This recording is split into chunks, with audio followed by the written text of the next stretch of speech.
Namaste, and welcome to another edition of Live, Love, Engage. One of my favorite types of episodes is when I get to interview people, and I have a lovely guest on the program who I know her through a networking group that we both belong to, a Women's Prosperity Network, and I am delighted to welcome this lovely woman to Live, Love, Engage today. Her name is Carol Pilkington. So welcome to the show, Carol. Thank you so much. It's a pleasure to be here, Gloria. I appreciate you the opportunity. Well, yeah, intrigued when you how the process goes for getting on the show. For those of you who may wonder, I have a form to fill out, and the topic that Carol put down there really intrigued me. So, but we're going to get to that in a minute. But first, I need to explain to you, those of you who are listening and those of you watching on YouTube, just who Carol is. So she is a spiritual teacher and minister with over 30 years of metaphysical practice and training experience. And she takes her students on a path to a deeper understanding and self-awareness of who they really are, regardless of one's faith, religion, or spiritual background, and helps them discover answers through a combination of contemplation and inquiry, and allows them to live life on their own terms as their own authority. And that fits in with our theme of our show, because I'm all about helping people to live fully. That's where the live and live, love, engage comes from. So I love that you're doing that. And I like to start the show usually by asking our guests a little bit about their journey. So how did you get to where you are today? What prompted you to become interested in, I guess, in metaphysics and spirituality, and to become a minister of all things as well? You know, I think it's something that I came into the world as, you Mm. know, I felt like I had a calling from a very young age. I had an experience when I was around 8 or 9, maybe 10, about having or being more than just this body and this personality called Carol. Mm. And that I was connected to something bigger than what we know in the physical realm. And that the physical and the non-physical are interconnected, they're netted, and they are not really separate. I felt deeply, I had an experience of that at a very core level, that I was part of a larger whole, if you will, because Mhm. I feel and have experienced that there are holes within holes. And we as individuals are whole unto ourselves, and that we are each whole, a whole, Yeah, I was WHOLE. going to say, yeah, we should probably make sure that people are thinking, wait a minute, I don't Yeah, want to be thinking of myself as like a hole in the ground. So right. thank you for clarifying. Absolutely. I had that intuitive message coming through that I needed to clarify which hole I meant. The English language. Oh, I tell you. I know our language is very functional, you Mhm. know, and we have to be sometimes very precise, but also be metaphorical as well. So Mhm. it's a kind of creative process to be able to communicate with one another so that we understand one another and that Mhm. we're received the way we want to be received, right? Exactly. Yes, yes. So that's been my part of my journey. So, you know, life took over. I went the usual corporate route, and I was not especially happy Mm. because I felt that there was something deeper within me that I needed to be able to express, but still didn't know how to. And so I was in the corporate world for 30 years. And by the time I was ready to leave, um, I I went on my own deeper journey of discovering who I am and raising my own consciousness to a place where I felt that I needed to give back what I had learned Mm. and experienced. And so that's what led me to where I am today. I started out doing astrology. I'm still an astrologer, transpersonal astrologer. And what that means is that I come from a human level, that using astrology helps one to discover that they are more than just the body, that they are more than just, here to exist, simply exist, but there's more to us than that. I like So, that. Yeah. and then it took me off into all these other realms of spirituality and helping people on their own transformational journey. So what prompted you to become a minister? It was something that I felt at the time was important for people to understand that spirituality was not just a cornerstone of religion, of organized religion. Right. And so I wanted to be able to offer people a way to tap into their spirituality that didn't necessarily just resonate with the organized religion of spirituality, but that there was more to spirituality than that, if that's something that did not speak to them. Right. And so I did add minister to my calling, because I wanted to let people know that there were all kinds of ministerings out there. Gotcha. When you talk about spirituality and religion, what do you feel is the maybe biggest, I don't know if I want to say necessarily biggest difference, but how are they different? Let's just say that, or are they, yeah, let's just go there. Well, it's interesting because I actually had a conversation with someone from a non-denominational church, or actually, no, it wasn't. It was a Christian church. And it kind of put him back on his heels when I described my sense of spirituality.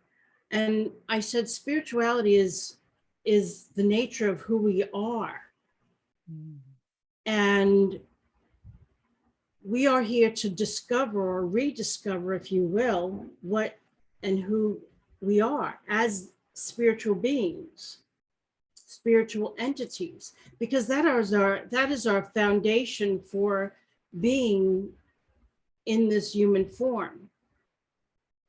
To my experience, it's about being here to learn lessons and discover our true nature, which is love. Yeah. And at the core of every esoteric teaching, whether it's from esoteric Christianity or any other religion, the core of its teachings or disciplines is that we are love. And that there are other ways to access that, and that understanding and that knowing that isn't from necessarily a religious place. Right. And when I said that to him, he was taken aback because quite honestly, he recognized the arrogance that he was carrying around being a religious entity and feeling like the religious community or structure had the cornerstone on spirituality. And it was a wonderful, wonderful, wonderful conversation. And we are really we have such wonderful conversations to this day sometimes. And he's very loving, very giving. And I was able to be that honest with him about it. And he really appreciated it. That's awesome. I love that. And it's, yeah, it is. It's interesting. For me, I think religion comes down to structure, I suppose, and there's different ways to study or different ways to learn and different ways to behave in a sense. And whereas, as you say, spirituality is more really about how are we showing up, how are we being, and to be able to get to know that true nature, because yeah, as you say, I agree with you. We are all spiritual beings. We're not our body, because there is something inside of us that is aware of our body. So we can't be the body. And so it has to be something bigger. And yeah. Um, I wanted, well, I want to go and explore some other stuff in a minute, but first I want to focus in on, as I teased a little bit at the beginning, that the topic you talked about or you submitted on your form intrigued me no end, because it was talking about, it was saying completing cycles of action is something that you like to talk about, and I'm like, what the heck is a cycle of action? So I'm asking you, could you please explain what is that, and why is it important that we need to complete them, I guess? Thank you for asking that. It's something that changed my life completely. So a cycle has a beginning, middle, and end. Everything has a beginning, middle, and end. And when we begin something, then we start the process of it. And then there's something that happens to end it.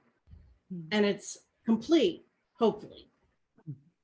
And when cycles are not complete, then they're open-ended things that keep running through the mind of like they're untethered and they haven't been severed and cut in order for something else to begin. So completed cycle is something that, for instance, we're having a conversation. We started this conversation back in January.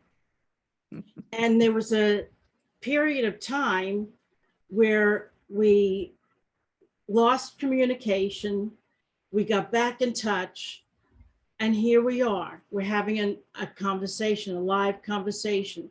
And when this conversation is ended by ending the Zoom call, right? Right. The conversation will be done. It will be completed. And hopefully both you and I, at the end of the conversation, will feel complete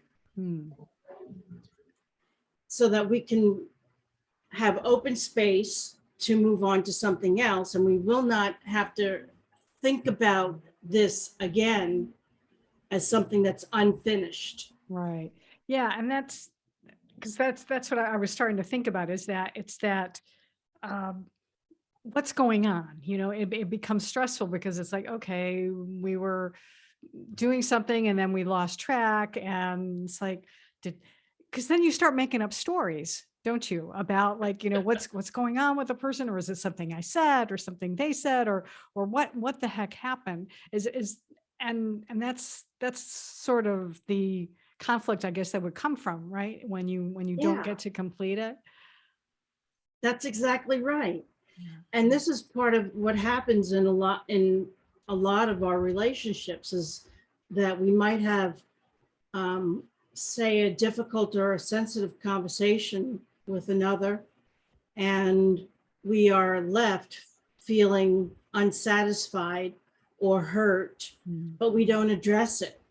We just kind of let it slide, right? Right. So that leaves the whole experience open, still open-ended, Yeah. and not complete. And that happens numerous times throughout our lives, and it becomes an accumulated thing. And when that happens, we have this crew that never rests. The mind never rests. Right. All the shouldas, couldas, and wish I had, wish I hadn't, all those conversations are going on in the mind constantly. And if it's like a weight that follows us around. So when we can be intentional in our relationships or any other thing that we're attempting to do in life about making sure that we feel complete in every single moment with whatever it is, the person that we're with having a conversation, that we feel heard and that they feel heard and that we feel received, and vice versa. And not taking anything that we say or do for granted that the other, that the other person should, or we think, should know or understand even. Yeah. Never taking anything like that for granted. Absolutely. Or not doing like my mother always told me, never assume, because you just make it, an ass out of you and me. And that's part of that.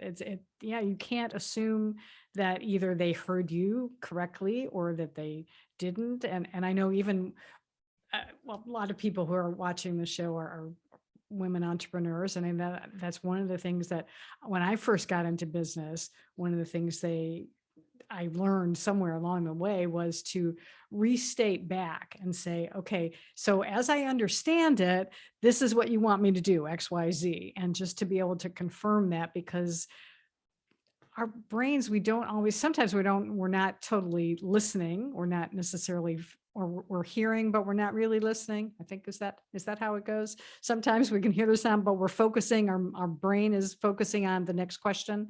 And that was one thing I had to learn when I was doing podcasting, was to be more present with the guests. So I wasn't always just focused on what am I going to ask next? What am I going to ask next? But to really hear to hear your answer, so that then I could say, oh, okay, this makes me think of that. Are there other, which is making me think of, are there any other tips that you have when you're maybe explaining this concept to people of what they can do to be able to make sure that cycle is complete? Yeah, one of the things that I actually did mention was be intentional about what you're saying. Don't use jargon if you're in a particular industry. Don't use acronyms that you think people should understand and know. People use acronyms, and one acronym can mean multiple things, right? That's true. I found that. I've Googled that before and went, oh, no, that's not the one I'm looking for. Yeah. Yeah.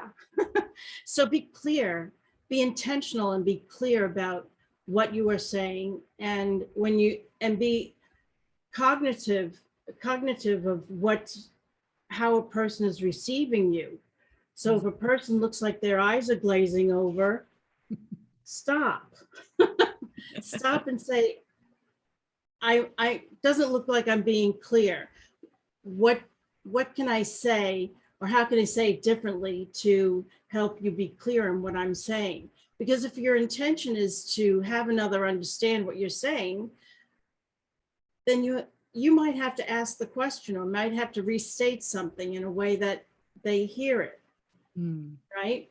Yeah. And a lot of times on the receiving end, people, like you were saying, sometimes people listen for a way, not listening per se, but listening so that they can get their word in.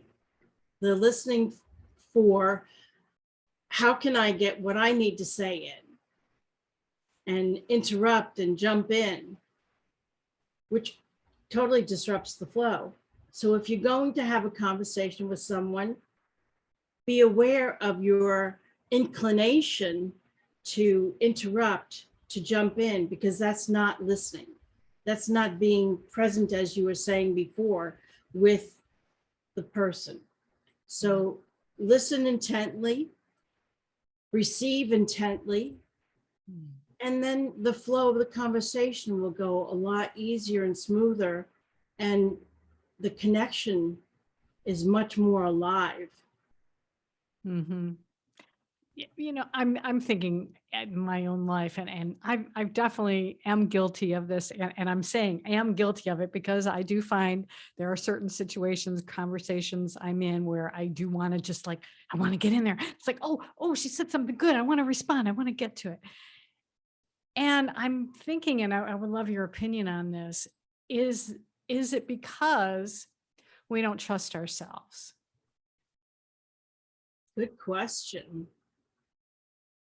I think that's a very valid point, that we don't trust ourselves to remember what we want to say. But if we just trust the flow of the conversation, what we wanted to say might not have been as important as what is going to happen next. There are Mm, so many things that happen in a conversation where we want to get our point across, that we want to be heard. We just want to be heard. Just hear me, just hear me. And right. there's this anxiety around it, right? Yeah, exactly. Just go with the flow. And if it's supposed to be said, there'll be a time for it, right? Yeah, That's how exactly. I have learned to have conversations with people. Yeah, I agree with you. There have been times when I have wanted to just say, "Oh my gosh, I totally resonate with what you're saying. I want to say this in Yeah, relation to that." But yeah. I've had to hold on and allow the person to finish so that they don't lose their train of thought, so that they don't the flow doesn't get interrupted. Mm. And that's so much more important to me now than being than interrupting and getting my point across. Mm. Thank you for that. Because it really is driving home for me that, well, and even realizing that when we can trust to, as you say, go with the flow, let the other person fully answer. And then even if we do either lose what we were going to say, but still have the faith that if it's really, really important, it'll come back up again and we'll have another chance to say it. And so for instance, in this conversation, I had a thought earlier and I just let it go. So trusting that, okay, it'll come back. This is one of the challenges, I think, with texting and email, because when you mentioned earlier about seeing someone's eyes glaze over, well, we can't see that in a text very well. So uh, that's where I would think, and correct me if I'm wrong, that we really have to be super careful about the words, whether we're all caps or not. Some people take that the wrong way as shouting and things like that.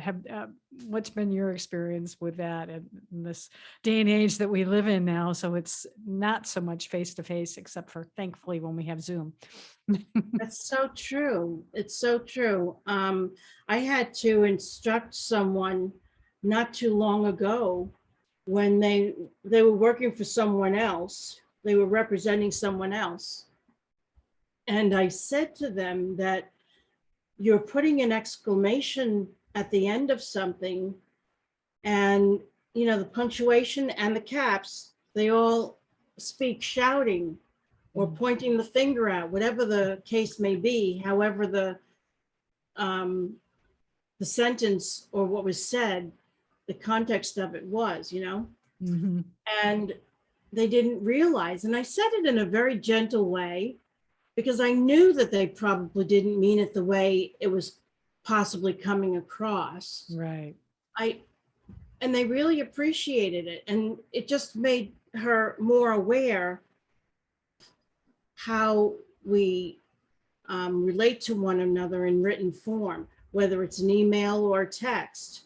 We just Mm, have to be very, very careful because we can't see a person's facial expressions or body language on how they're receiving anything. mm, So yeah, it's just one of those things that we have to be careful of. absolutely. What is your favorite thing about working with clients? What really lights you up about that, the work you do? Oh my. their sense of urgency. The perfect client is one who feels the sense of urgency to learn the lessons that they're here to learn, whatever that may be. You know, some people believe in reincarnation, and they feel that they don't want to come back and repeat the same things over and over again, that they want to be done with this lesson, whatever this lesson might be. Right. And so that's so wonderful for me, because that means that they're really ready to go through the process. They might not know how it's going to turn out. They might not know or even be scared about how it's going to progress. But they feel determined. They feel that sense of urgency and immediacy that I have to do this. I have to do it now, because I don't ever want to repeat it again. And I don't want to keep repeating it in the life that I'm still living now. Right. Yeah. That's for sure. Yeah. I can relate to that. Yeah. I don't want to keep making the same mistakes over and over again. Right. Absolutely. Um, See, you just mentioned something that triggered me. So what is a commonly held belief that you passionately disagree with? Boy, that's a good one. That we don't matter. That, you know, there are so many people out there that feel like they don't either do enough, aren't enough, and don't matter. Whatever they say or do isn't going to matter. But as I was saying before, we are all holes within holes, within holes, and within holes, and a bigger hole. And each one of us is here for a purpose. Whether it's for another to see something, for another to learn a lesson from whatever we are saying or doing, good, bad, or indifferent, we're serving a purpose. We matter. And it's really important to recognize that. And when we recognize the fact that we matter, life takes on a whole new meaning. And we can approach life in a different way. There's a lot of nihilism out there right now. And people generally are feeling lost. There's doesn't seem to be a lot of love being generated. But we are that. And we can't receive love if we don't come from love. Because what we put out there, we're going to get in return. It's going to mirror back at us, right? Yeah. And so I think that's the most important thing for me to have people understand, is that they matter. What do you, when you're working with a client, and let's say they come to you, and that is, as you're talking to them, you're realizing that that's really kind of the core of what is showing up in their life, because that ultimately is what happens. How do you start or helping them to see that they do matter? What like, and especially like, let's just say if someone were listening to this podcast right now and is going, yeah, I don't know why I'm here. How would you help them to start figuring out why they're here? Well, first of all, it's a matter of having a conversation about that underlying belief system, about what makes them feel like they don't matter. There are a lot of things that have happened in a life where a person has come to that conclusion about themselves. And so it's about uncovering the nature of that belief system. And when we can uncover the nature of that belief system, that's a starting point. and we can go up from there. Mm. It's all about asking the right questions in the right way, because it's putting the responsibility back on the client to understand the nature of where that belief system came from Mm. and what it is. And then, I let them know that you matter simply because you exist. Mm. It's just a fact. It's a That's right. biological fact. Yeah, exactly. And that's another place I start. Mm. So, and then we go from there. Mm. Because we are the meaning makers. Mm.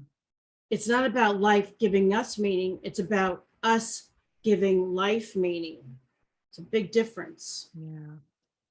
Yeah, it is interesting that that is what makes us human beings so different from the rest of the world, natural world out there. I think I was reading something somewhere, or maybe it was on a workshop I was on recently, where um, talked about how birds don't care about feelings, whatever. They just go. They go where they're supposed to go. They find food. They fly and whatnot. But they're not so obsessed about their meaning. They just know that they are part of the world, and they do their thing. And we need to do our thing too, and not be so necessarily so obsessed sometimes about some of these things that we um, either can't control, or I'm not sure what point I'm trying to make anymore. Oh well, anyway, I'm gonna let that go for now. If if you could learn the answer to one question, what would the question be? Hmm.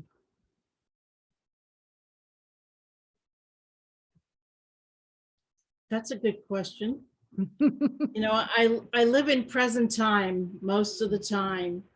And I think for me, the larger question that I'm looking to delve into, the inquiry, I call it more of an inquiry Hmm, and not necessarily looking for an answer per gotcha. se. Hmm.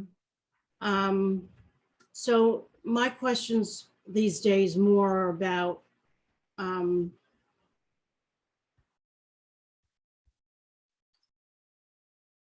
what is next? Hmm. What what more is there for me to learn? Hmm. What more can I learn that I Hmm. don't already know? Because I'm always open. I want Hmm. to always be open to what I don't know. I don't know. Right. And I'm really, really happy and secure in the mystery of life. Hmm. I love, I used to be so deathly afraid of the unknown.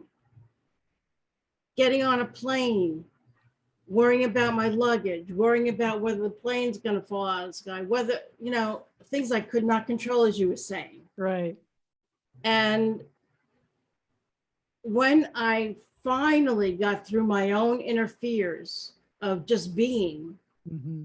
being in the world, I was able to rest in the unknown.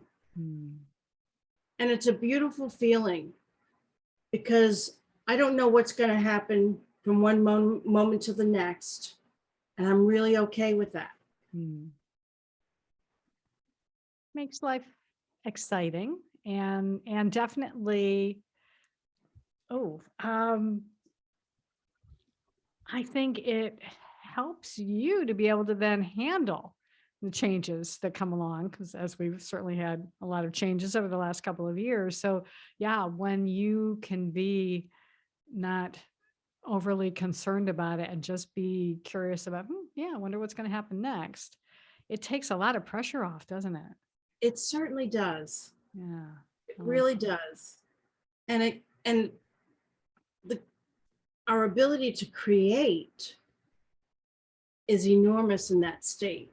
Mm. Yeah, that's true. because we are creative beings. Hmm. And there's a lot of power in that. Yeah. This has been a really good conversation. I've been enjoying it. Is there anything that I haven't asked that I should have? Any other, or else any other point that you really want to drive home and make sure people hear today? Someone asked me what advice I would give my 22-year-old self. Mm. And I really thought about that. And I felt that I would say, don't take yourself so seriously. Oh, yes. Don't take yourself so seriously. And there is no right or wrong answer.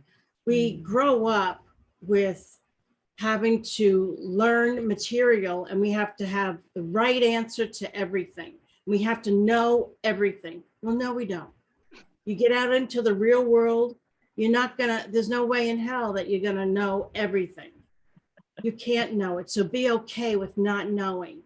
Mm. That, if I would say, the biggest thing for me was be okay with not knowing. Mm. It's like a total flip on one's butt, if you will, Mhm. from what we were told we needed to do when Yeah. we were growing up. You have to know this and you have to know that. No, I don't. Not yet, not right now. Exactly. Yeah. And then that gets you into that place of being, I wonder what's going to happen next. You're much more open to it. So they do go along very well together. So that's excellent. If someone is listening to this conversation today or watching it and would like to know more about you and the work you do, I assume well, I know we said that you're a teacher and you probably do, have like sessions. I don't know if you work one-on-one or group or however you work, but how can people get in touch with you and find out more information about you? Well, they can reach out to me through my website, carolpilkington.com. And I'm also doing a Creating Joyful Relationships course that's starting this Thursday. Mm. I don't know if there's a link or anything that I can provide people, but it's going to be a 6-month course, once a month, and then we're going to meet in between for support and Q&A. Mm. All right. Is this something that you will probably do again? Because actually, as the time we're recording this, it's going to come out after you've already started the course. So when people are going to be hearing this, you'll probably be in the middle of the course. But Well, people can also, I like to offer people a free gift. It's a okay. free soul-filled living quiz.com. Okay. So they can take that self-assessment, and there'll be a free gift for that. So it's kind of nice to know where you are on your journey and where you're going, or where you feel that you need to learn some lessons. Absolutely. All right. So Well, I it's will be called sure. Go ahead. Say it again. Called www.soulfilledlivingquiz.com. Okay. And as I was just going to say, though, is in case you're somewhere listening to this and you don't have a pen handy, if you're driving, it will be in the show notes. So you go to liveloveengagepodcast.com and get at Carol's episode. You'll see all that information there. And yeah, so this was a lovely interview. Or at least I had a good time. I hope you did too. I had a And I know I've wonderful learned a time. lot. Yeah. So thank you so much for being here. Really appreciate it. And wish you all the luck and success in your future endeavors and seeing what happens next. Wonderful. Thank you so much, Gloria. I really appreciate it. It was lovely. And I want to also thank all of you for listening and watching. And I really appreciate you because you're what helps keep me going every day. And if you got some value out of today's episode, I hope you'll share it with a friend and ask them to subscribe if they're not subscribed already. And until next time, as always, I encourage you to go out and live fully, love deeply, and engage authentically.